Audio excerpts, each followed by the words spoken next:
Why black women are taught to compete.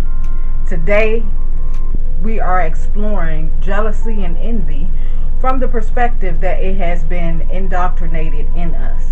And subconsciously, a lot of us as black women are perpetuating this European trope that has been passed down generationally. Now, a lot of us, when we become jealous and envious, well, first of all, a lot of us can't even admit that.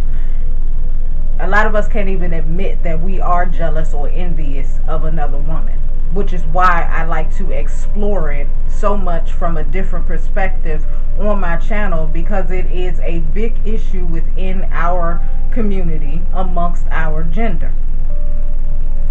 A lot of black women just do express jealousy and envy when they come in contact, spend time around other black women. And what a lot of women don't realize is you cannot have a healthy foundation for your own self-worth when you're constantly comparing yourself to someone else or feeling smaller than someone else. Let's explore the first trope that has been perpetuated and passed down generationally, unintentionally. The only room for one at the top or in the light perspective. The faux history that we have been taught has put a fear in us that we can be replaced. That is not true. Folks have been trying to replace us since the beginning of time, and we still are here. We no longer have to go around and operate as if we are in the Hunger Games. There is room at the top for everyone who decides they're worthy enough to ascend to the top, to ascend to just be better, to ascend to shine, to ascend to self-develop. There is room. Nobody can keep you from getting what is due to you because they have it.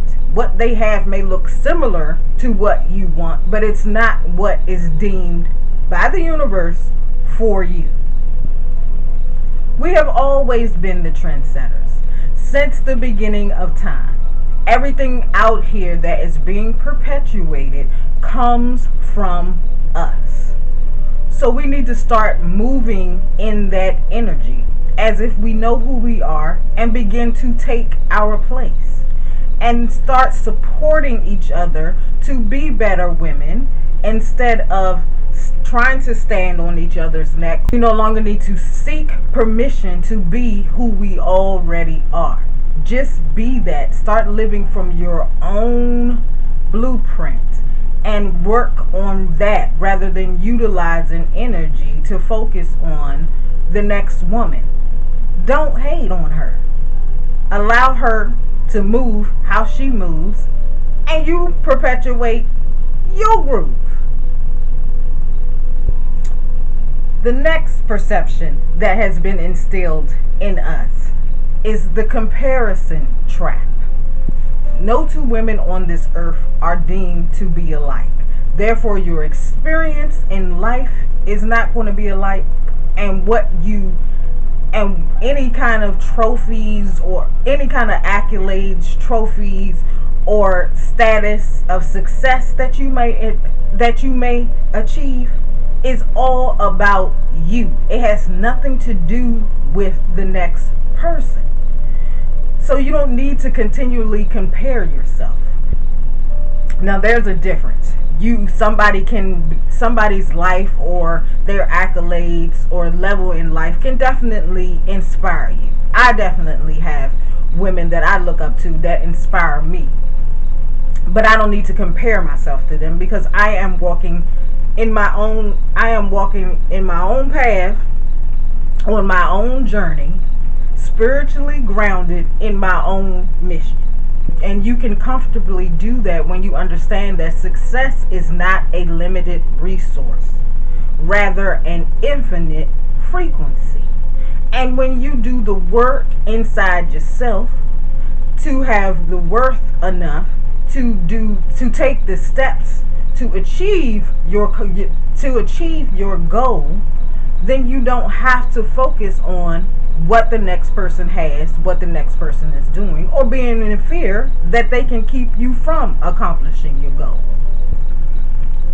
It's time for us to learn and know that competing with one another and trying to keep each other down to feel more secure in ourselves is a learned behavior from people who aren't us.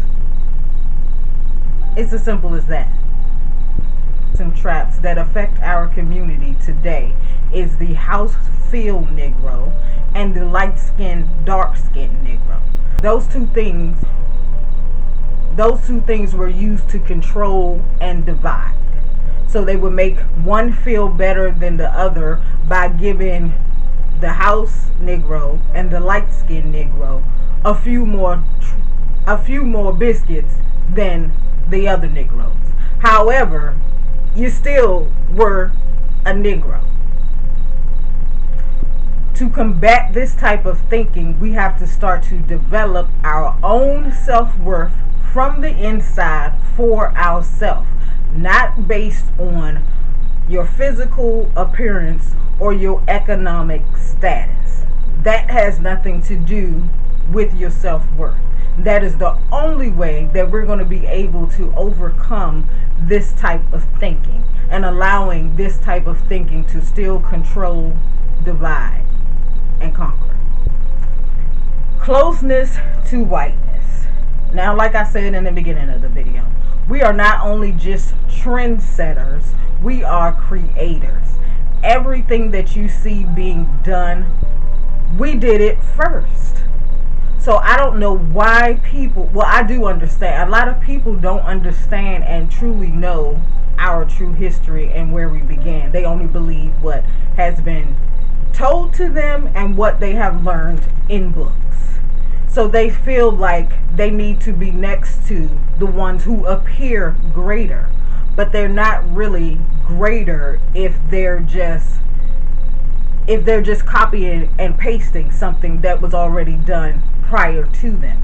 So why the proximity to whiteness still gives a lot of black people a sense of power is beyond me, but it's an illusion, because you're still made to feel less than, even if you're next to them. Now, they might not tell you that, but they experience it. It's true, because if they didn't, then they wouldn't be so careful on how they present themselves to not lose that proximity. That tired fake narrative that the closer you are to whiteness, the closer you are to being beautiful, having their speech pattern, you are more intelligent, or the achieved status that they have deemed necessary to be considered successful, you are more valuable. However, like I said, if you have self-worth and self-value that isn't placed in anything external, then none of this can affect you or will apply to you. Erasing the need to feel close to anybody other than your own self and your own spirit. The next trope is a box for black women.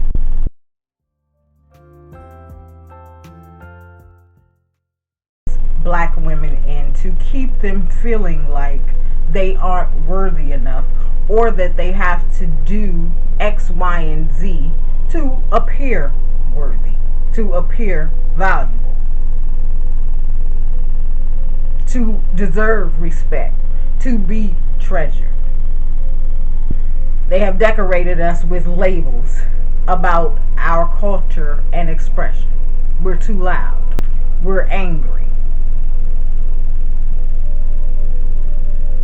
We're very promiscuous.